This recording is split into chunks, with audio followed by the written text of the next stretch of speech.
Welcome to Heavenly Hawaiian, where coffee is grown on the hills of Hulualoa in the heart of Kona. Founded in 1994, we grow, process, and roast 100% Kona coffee all here on the Big Island. Today, we'd like to invite you to join us for a discussion with Big Island-based stand-up comedian Justine Smith.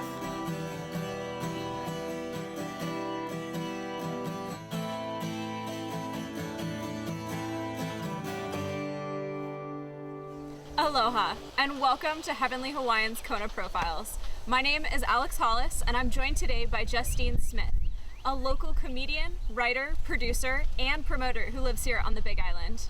Thank you for joining us today, Justine. Is there anything else that you'd like to add to that introduction? Well, you did a great job. That pretty much nails it. I did, to pat myself on the back, direct Rocky Horror this year, so I do get to add director to my repertoire of things that I do. And if you did not see it, it was absolutely wonderful. It's my heart. Even if it hadn't been well received, I would have been really proud. But all of the actors were just incredible. It was all them, really. I understand you do a lot of work in stand-up comedy. How did you first get involved with that? I had wanted to be a comedian my whole life. Since it's in my baby book. Wants to perform, right? And it took me until I was 44 to ever step on stage. Really? Mm-hmm. I was so afraid of failing that it crippled me. And a friend of mine, Rocco, who owns my bar, called me up one day and he said, "A little birdie told me that you do comedy and I'm signing you up for this open mic night." My thought process was, yeah, I'll do it one time and that'll be it, and then I don't have to ever worry about it again. And that's not how that works. Yeah, it was what I'd always wanted to do. So I was very lucky to have success right out the gate. And then it just took off from there. And then I got tired of waiting to be put on other people's shows. So I just started producing my own and running my own shows. And I did that for years. I did take a little break during Rocky. As you should have. You worked hard on that. That was a full-time job top of everything else we were doing. So yeah, I've been extremely lucky with my success on the island and blessed. But I also care very much, right? I work really hard. I'm missing producing right now, though. I'm looking for a venue to get back into it. One of my favorite things I produced, though, was it was a variety show focusing on women, LGBTQ community. And then it became this whole themed thing, right? So we did the Muppets, and I hosted as Kermit the Frog. It became its own entity of just creativity and so much fun. And I'm missing that variety. I'm missing that performance. There seem to be a number of venues on the Big Island for stand-up comedy. Where do you usually perform? I used to do a lot at my bar, and I love my bar. It's one of my favorite places, but there's a lot happening there right now. So it's hard to, where do I fit in? It looks like we have a little bit of a guest act here. Yes. Please steal the show. This is Miss Bell. Now, you mentioned to me earlier that you have this beautiful love of animals. It's obnoxious. It cripples me. It really does. And it started a few years ago when you were working as a vet tech. Do you have any favorite stories from that? Or? I feel like, and maybe you understand, I don't know. I feel like I've had different lives in this life. Oh yeah. Right? So there was 18-year-old Justine who was waiting tables and miserable. And then I went to college a little bit, and then again the whole time wanting to just do theater and comedy and never trying. And then I was like, I love animals. I could be a vet tech. Went to school for that. I was in it for 4 years. Roller coaster though, of emotions as a vet tech. Oh yeah. It's 1 minute you're euthanizing someone's beloved animal, and the next minute there's puppies, and I can't recover that quickly. No. I need time to grieve. Yeah, of course. And there's no time. You have to just be on. And then really what drove me away from it was the people. Yeah. People are rough. People are definitely rough. Yeah, and when it comes to animals, you just want to love them. I just want to love your pet. Yeah.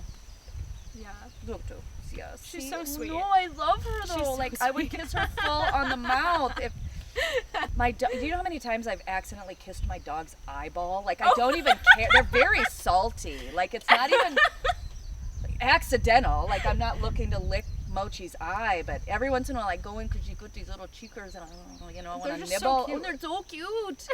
Oh my goodness.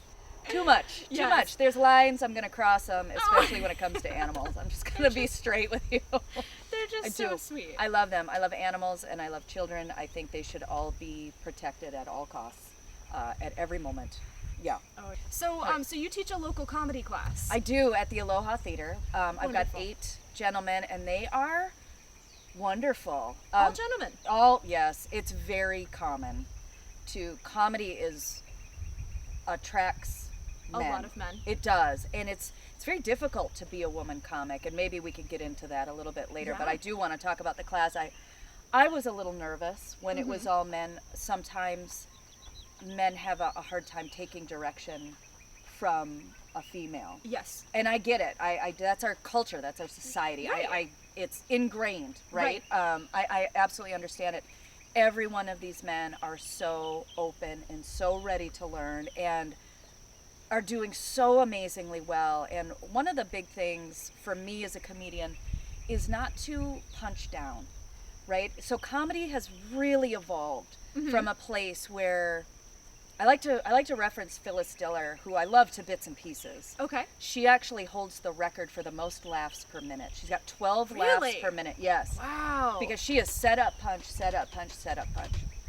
Now, when you go back and look at her bits, it is almost exclusively mother-in-law jokes Interesting. and making fun of mother-in-laws being stupid, fat, inept, the whole thing. Wow. Now listen, I have an ex-mother-in-law, so I'm not totally off board with that, Right. But I would never, it's one of those things where comedy has really evolved from this kind of cruelty Right. back in the day, even though it was great for the time that it existed in. Right, and that's what we did. They did punch down. People performed in blackface. We don't do that anymore, for a reason. Yes. We recognize that that's not, and it's not all just, my wife is trash jokes. Right. And my mother-in-law is garbage, or, again, it all had its place in comedy, and as we evolve as a society and we evolve with our comedy, what I'm seeing, and my favorite comics moving forward, have this sense of vulnerability to them, where rather than pointing outward, we're looking inward. Yeah. And we're finding just kind of the ridiculousness that is being a human being. Yes. Because it's ridiculous to be a human being. Oh, we yeah. are all, the things that we do, the thoughts that go through our head is Comical.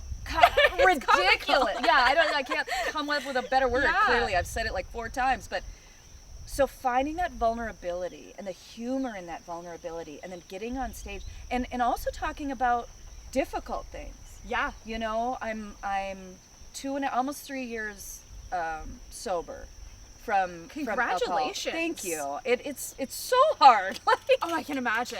It's one of those things where when you use something outside of yourself to deal with Yes. pain and problems, and then you stop and you go, what do you mean I gotta feel all my feelings now? This is some garbage, this is rough.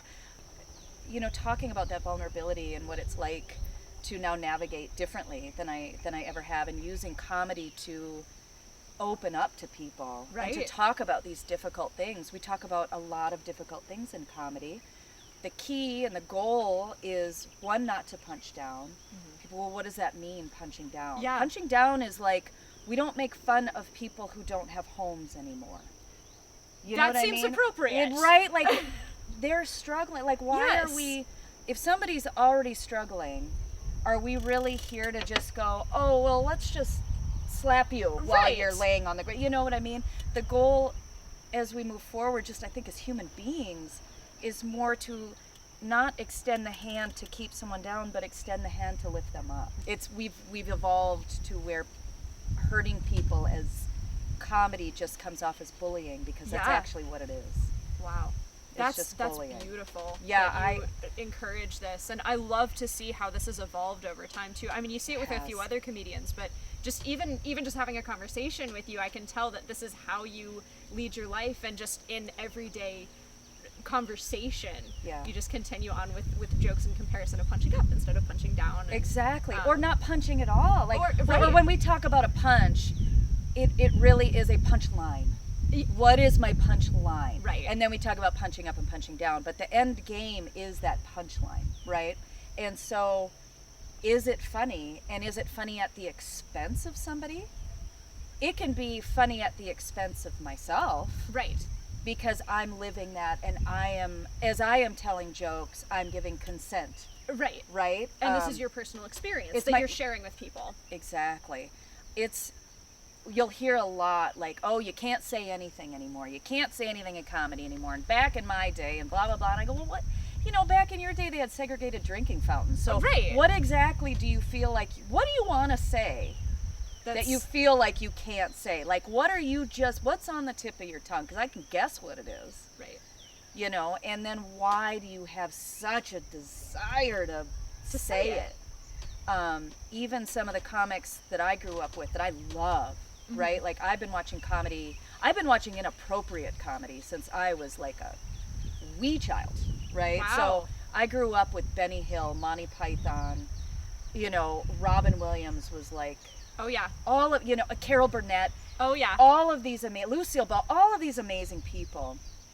And you take, like, we had a conversation last night about Sam Kinison, who was one of my favorites. I loved Sam Kinison, and we were like, Sam Kinison couldn't exist now.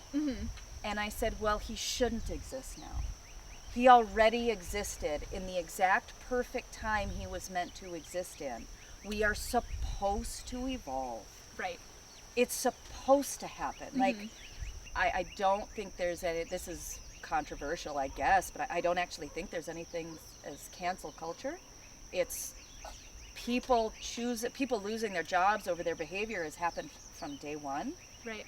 Sometimes you do dumb things, and there are consequences to these decisions that you've made. Exactly. Is that cancel culture? If I choose to not see a comedian that I once loved because of the behavior that he's exhibited, then I'm not canceling him, I'm just not giving him my money. It seems like this is a real passion for you in regards to how people work with this particular art form.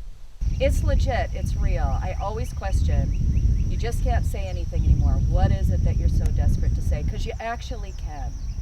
You can say, you're just not immune to the consequences of your actions and words anymore. We're gonna call you out. In terms of your comedy, do you find that it's influenced more by just a lot of experiences in your life, or just kind of the truth about humans, or the truth about your experience, or all of that? Do you find that you need to make things up sometimes? No, I don't make things up. There's a difference between making something up and embellishing. Okay. Right? So making something up, the audience can tell. Right. So when we do comedy, there's got to be a connection with the crowd. This is what I tell the class. I said, if you don't give people a reason to come on this journey with you and listen to you, they're going to be bored, their mind's going to wander, they're not going to laugh, they're going to get tripped up in details, they're not going to want to, they don't care. Right. You got to give people a reason to care. So when you start talking about things that clearly aren't true, that clearly didn't happen in a context like they did, there's a disconnect. People can tell you're not being, there's truth in comedy, right? Yeah. Truth and timing is part of comedy. Tragedy plus time is comedy, right? And then when you're talking in terms of like things that couldn't possibly have happened, and people go, there's no, it's so incongruent with reality that they go, well, that didn't happen. There's no relatability there. Right. Right? If I'm talking about, I may do something that a normal, whatever normal is, what an average human wouldn't do. Right. And I'm talking about, like, this is my thought process. This is what I was thinking in this moment. Why I chose to make these decisions. Even if someone else would never have thought to do that, they can go, yeah, that tracks. Yeah. Right? I can see where I see how you got there. Right? Like, I still would never do that because it's idiotic. Right. But I can see where you got there, right? Of course. You've got to give them some sense of relatability. You know, that's why I think that type of comedy that comes from inside of you, is so much funnier. It's more relatable. It is more relatable. And if you're going to do observational comedy, it better be so relatable. Yes. So funny. Right. That everybody can get on board with that, right? Like Seinfeld is really good at that. Like he talks about his bit about airplane food. Everybody knows the Seinfeld airplane food bit because everybody has been on an airplane and had bad food. Or the why isn't, you know, there's orange juice and there's apple juice. Why isn't there banana juice? You know, right. It's tracks, funny. It's it relatable. tracks. Yeah. You understand his thought process all the way there. Yes, like that. Okay, I get it, right? So it's got to be that general for it to really hit. If it's just something you notice, then you better make it funny. Right. You know, or you're going to talk about something deep, like I've talked about having cancer. You've got to make sure we're responsible for the energy we bring to every space. Right. Certainly on stage, when a crowd of people is like, we're here to listen to you. Right. There's a spotlight and a microphone. I've got something to say. You are responsible for making sure you don't slam that energy to the ground. And it's palpable when it happens. When a comedian isn't getting laughs and they insult the crowd and the energy is just bam, and you go, oh. And when you're the next comic up and you go, now if the host can't get them back up, I as a comedian have to work 10 times harder because they just alienated the entire crowd. Like it's legit. You can feel it happen. So when I talk about my cancer, I make sure that I'm talking about it in a way that doesn't slam the energy to the ground because cancer is triggering. Yes. Or if you're going to talk about, you know, child abuse, which is something I also, you know, as a child who suffered abuse, I can turn it in ways where one, it's relatable, especially as women, bless us, on our journeys. I can make it relatable, but I can also make it funny. Good. You know, like you've got to be able to, how do I describe it? You can't get too deep. You got to keep it just surface enough where people know exactly what you're talking about without giving the detail that's going to gut punch somebody or trigger a memory that is too painful. Wow. Right? Comedy is incredibly psychological. Yeah. And lightly manipulative. So I like to be positive with that energy. Right. I want people leaving a comedy show feeling better than they did when they walked in. You know, then if I talk about my divorce, I had a gal really quickly, and then we can move on. Look at me take over real quickly, Alex, and then we can move on to your next question. I talked about my divorce in one of the comedy bits I did, and afterward, when you're talking with the crowd, a woman came up to me, she had tears in her eyes. She's like, I'm going through a divorce. She goes, it's so brutal, and this is the first time I've laughed. And she goes, I can't even tell you how long. It's the first time I've laughed. She's crying, and then of course I start to cry. Of course. Right? She may as well have been a wounded animal. I was like, I love you so much, right? And so, and I was like, yeah. She's like, nothing will take you from despair to a little bit of hope faster than laughter, especially if you're in the thick of it. Oh yeah. And someone can bring you out of it just for that moment, just for that little bit. And then she's like, I can do this, right? I'm not alone.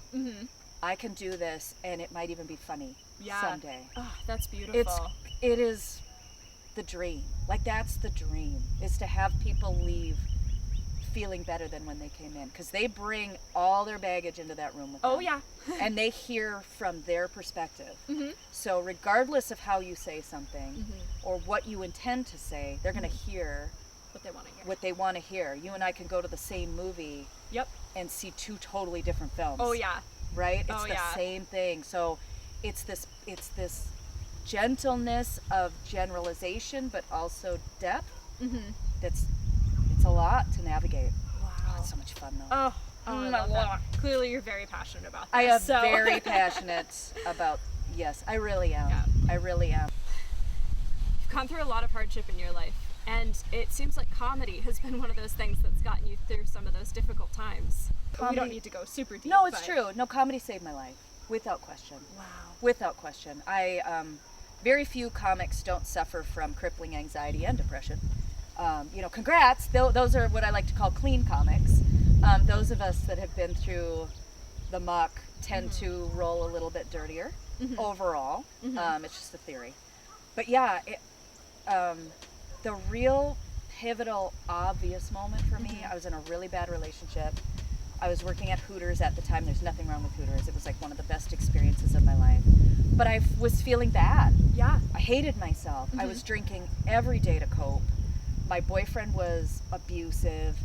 I felt stuck. I felt like I had no direction. I was miserable, like truly miserable. Sitting on the couch, I'm drinking beer. It's like 1 o'clock in the afternoon. I'm like, I don't even know what to do with my life, myself. This is trash, right? I've got my cats, and that's all I have. The whole thing. Oh yeah. Yeah. I can relate to that one. Yeah. At least the kitties think I'm special. Yeah. And watching The Simpsons, of all things. Just this random Simpsons episode that's on at 1 p.m. in the afternoon. Yeah. And I'll never forget it. I'm sitting on the couch, I'm crying, I'm miserable, despair. I mean, utter, like, I don't know how I'm gonna get even to the next moment. Yeah. Certainly not sober. And so it's this ridiculous episode where Milhouse, if you've seen The Simpsons, Milhouse is doing a magic trick with a cat. And he's gonna pull the cat out of this hat. And he pulls the cat out, the cat is just not having it. And all you see, and the cat like jumps on Milhouse's head, and he kind of goes down, and all you see is like the top of his head, and the cat is like thwap, thwap. And after working in the vet tech, I've been thwapped. I've had my my face cut, the whole thing. Oh my goodness. So I just like, I'm dead. Like that was it. I just start laughing, and I can't stop. And this cat's just, and Milhouse is bleeding, and I'm beside myself. It just caught me the right way at the right time. And again, it was like literal despair, and laughter just raised that vibe. And I was like, I'm going to be okay. Wow. I'm going to be okay. And it was humor that saved my life. Wow. Every single time, humor is what has saved me. Wow. So I want to be that for someone else. Like there's a million different reasons to do comedy. A million. Sometimes people are just like, I got something to say. Great. Sometimes people just, I think a lot of us feel unheard. And it's a way to be like, listen to me. Now you have to listen to me. And I was that child. I was kind of like a throwaway child.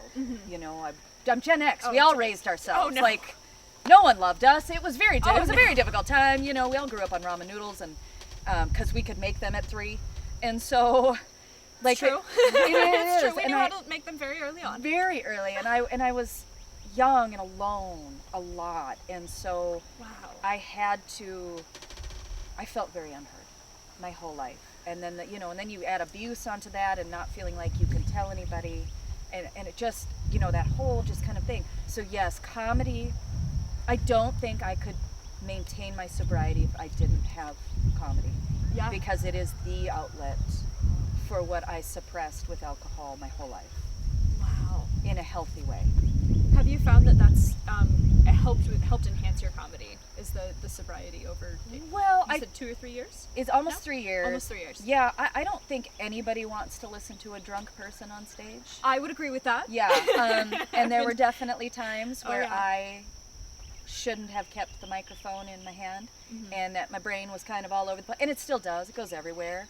But I don't think it's hurt to quit drinking. I don't think it hurts to show up fully present. Yeah. In what it is you're doing, especially if you love it, especially if you really have something to say. No one wants to listen to a drunk person. I would agree with that. Ramble. I've been to a few too many wedding speeches for that. Oh, I've given them like, no. Honey, sit. Someone get her a glass of water. Yeah, no, it can be rough. Yeah. Right? And then you're losing your message in the numbness. Whether it's weed or whatever people choose to do before they get on stage. I get it. I do. It calms your nerves. You get on stage, a glass of wine, you get on stage. Yeah. But it doesn't add to your performance. It will inhibit it. You know, when I talk about my sobriety now or talk about when I used to drink, again, I'm never making fun of people that still do. There's nothing wrong with it. I wish I could. I miss it. Let me be so clear.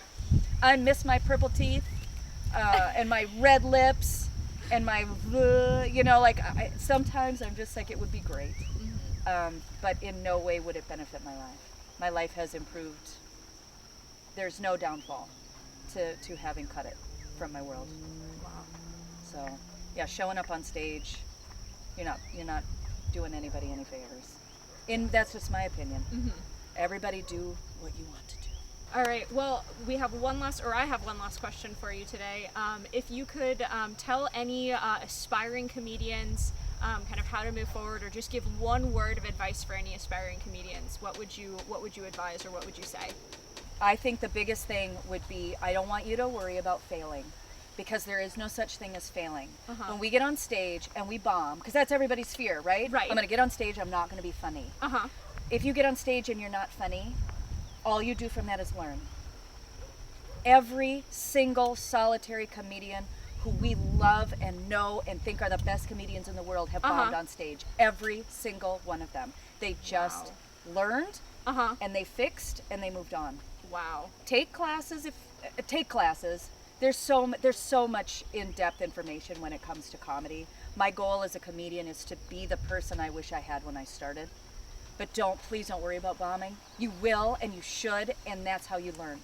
If you were successful the whole time, you'd never get any better, and then what's the point? Right. You're never gonna go up the ladder by staying at the same level of success that you're at. Right. You gotta move. Yeah, true for a lot of things in life, definitely. It's almost everything. Yeah. If you're scared, I get it. It took me 44 years. Yeah. So I get it. You had this beautiful journey to get there, but it took me a long time, and now that I know, I should have been on stage my whole life. Justine, thank you so much for talking with us today and sharing some of your story. It's really been a pleasure having you here. Our guest today has been Justine Smith, a comedian, writer, producer, and promoter, and director on the Big Island. We're glad that you decided to join us today, and we hope to see you again soon for Heavenly Hawaiian's Kona Profiles. Thank you.